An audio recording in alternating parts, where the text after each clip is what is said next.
السلام علیکم، آپ دیکھ رہے ہیں پروگرام انسائیڈ ود امداد سمرو۔ میں ہوں آپ کا میزبان ظفیر غنی۔ آج ہم بات کریں گے سندھ حکومت کے مالی سال 2026-27 کے حوالے سے کہ اس بجٹ میں کیا ہے اور ماضی میں جو بجٹ تھا اس بجٹ کی کیا اچیومنٹس رہیں، اور خاص طور پہ جب ہم بات کرتے ہیں ترقیاتی فنڈز کے حوالے سے تو پچھلا بجٹ کیا وہ توقعات کے اوپر پورا اترا یا نہیں، اس میں بے ضابطگیاں اور جو کرپشن ہے وہ کہاں کہاں پہ ہوئی، اور موجودہ جو بجٹ ہے اس میں 300 ارب روپے کم رکھے گئے عوامی منصوبوں کے لیے جن کو ہم ترقیاتی فنڈز کہتے ہیں۔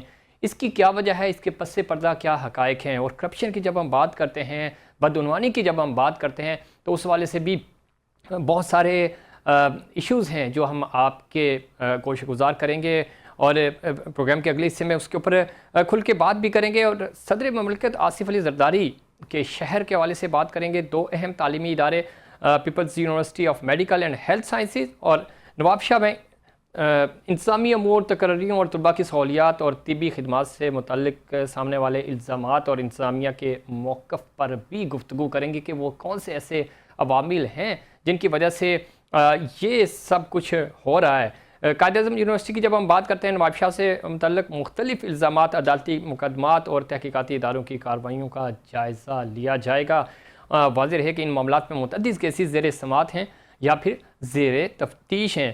اگر ہم عوامی مفاد اور صحافتی ذمہ داری کے تحت یہ سب ان ایشوز کا جائزہ لیں تو وہ جو امپورٹنٹ موقف ہے وہ بھی ضروری ہے، وہ بھی ہم آپ کے سامنے رکھیں گے، اور ان تمام ایشوز پہ بات کریں گے جو کہ کہاں کہاں کیا کرپشن ہو رہی ہے، کیا ایشوز آ رہے ہیں، اور کیوں کر یہ تمام معاملات جو ہیں وہ درست نہیں ہو رہے۔ تو ان تمام موضوعات پر بات کرنے کے لیے ہمارے ساتھ موجود ہیں معروف تحقیقاتی صحافی اور تجزیہ نگار جناب امداد سومرو صاحب۔ سومرو صاحب خوش آمدید کہتے ہیں آپ کو پروگرام میں۔ سومرو صاحب کس طرح دیکھتے ہیں مجموعی طور پر اس بجٹ کے حوالے سے جب ہم بات کر رہے ہیں؟ ماضی میں بھی ظاہر پچھلا مالی سال جو گزرا اس کے اوپر بھی اس طرح کام نہیں ہو سکا، اور اس دفعہ ہم اگر دیکھیں تو ظاہر ہے یہ تقریباً مجموعی بجٹ جو ہے وہ 111 ارب روپے بڑھا دیا گیا ہے، لیکن ترقیاتی بجٹ میں تقریباً 300 ارب روپے کی کمی کر دی گئی ہے۔ عام آدمی کے لیے کیا پیغام ہے اس میں، اور کیوں کر عوامی جو فنڈز ہیں یا عوامی جو جتنے بھی پروجیکٹس ہیں ان کے اوپر کٹ لگایا گیا ہے؟ جناب سومرو صاحب۔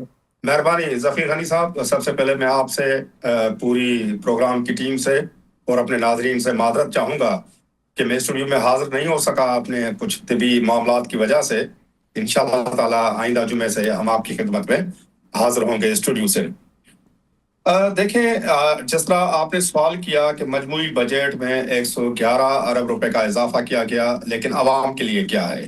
سوال یہ نہیں ہے کہ مجموعی بجٹ میں اضافہ کیا گیا، اصل سوال یہاں پر یہ ہے کہ ترقیاتی بجٹ میں 30% کمی کی گئی ہے۔ بالکل، مطلب ترقیاتی بجٹ میں کمی کا مطلب یہ ہے، اور جس طرح کی ہم ڈپارٹمنٹ وائز اس کو ہم دیکھیں گے، نئے ترقیاتی منصوبوں کو کٹ لگایا گیا ہے 2026-27 کی بجٹ میں، تو یہ جو بجٹ ہے مکمل طور پر عوام دشمن بجٹ ہے، اس میں عوام کے لیے کچھ بھی نہیں ہے۔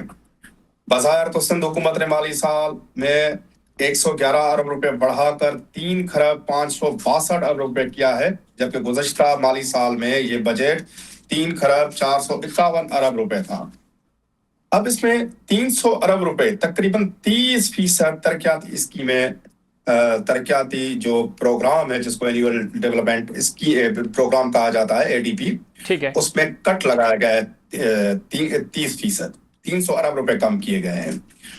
اچھا، ترقیاتی بجٹ کیا ہے؟ یہ وہ سرمایہ ہوتا ہے جیسے نئے اسکول، کالج، روڈ، راستے، آب پاشی، پینے کے پانی کے منصوبے، گندے پانی کی نکاسی کے منصوبے مکمل کیے جاتے ہیں۔ ترقیاتی منصوبوں سے ہی روزگار کے مواقع میں اضافہ ہوتا ہے، اور ترقیاتی بجٹ میں کمی کا مطلب یہ ہے کہ نئے منصوبے کم شروع ہوں گے، عوامی فلاح و بہبود کے پروگرام کم ہوں گے، جبکہ کئی جاری منصوبے بھی سست روی اور تاخیر کا شکار ہوں گے۔ ظفیر صاحب، اس میں جو اہم بات یہ ہے کہ حکمرانوں نے اپنے اخراجات میں کوئی کمی نہیں کی ہے۔ ٹھیک، غیر ترقیاتی اخراجات میں 17% اضافہ کیا گیا ہے۔